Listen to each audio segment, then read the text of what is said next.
मटर की चाट बनानी है तो ये मेरे पास मटर जो थे तकरीबन ये तक 1 कप से ज़्यादा हैं और ये उबाल के मैंने फ्रीज़ कर लिए थे। तो आज इसकी चाट बनानी है। उसमें साथ डालने आलू।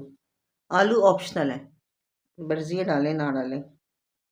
सबसे पहले ना हम तेल में, थोड़े से तेल में 3-4 चम्मच तेल लेना है और उसमें ये लहसुन पहले हल्की आंच पे फ्राई करना है और साथ ही ज़ीरा, और इसको फ्राई करके बाहर निकाल लेना है ताकि ये क्रिस्प रहे। हल्की आंच पे ना क्रिस्प रहता है, सख्त कुरकुरा हो जाता है। अगर हम तेज़ आंच पे करेंगे तो जल जाएगा। और बाकी ये चीज़ें हैं, हरा मसाला ही ऊपर से डलेगा। सिर्फ प्याज में थोड़ा पहले डाल दूँगी।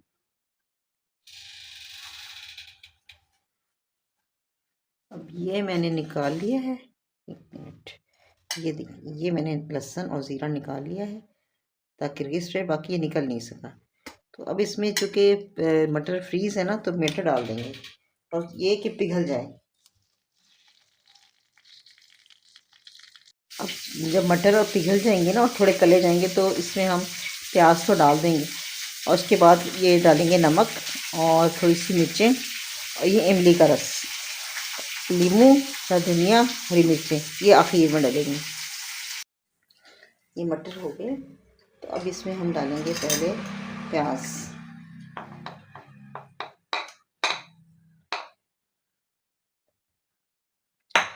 और साथ डालेंगे आलू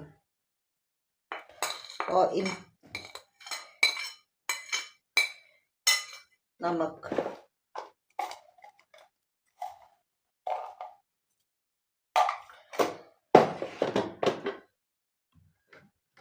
और थोड़ी सी बस ज़रा सी मिर्चें, ज़्यादा नहीं। और साथ डालेंगे और इसमें डलेगा ये इमली का रस।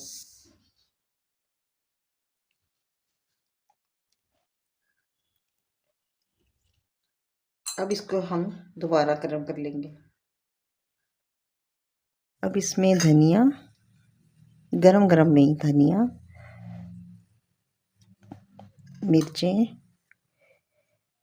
और ये 1 लीमू, ये इस 1 लीमू का रस ये डाल देना है।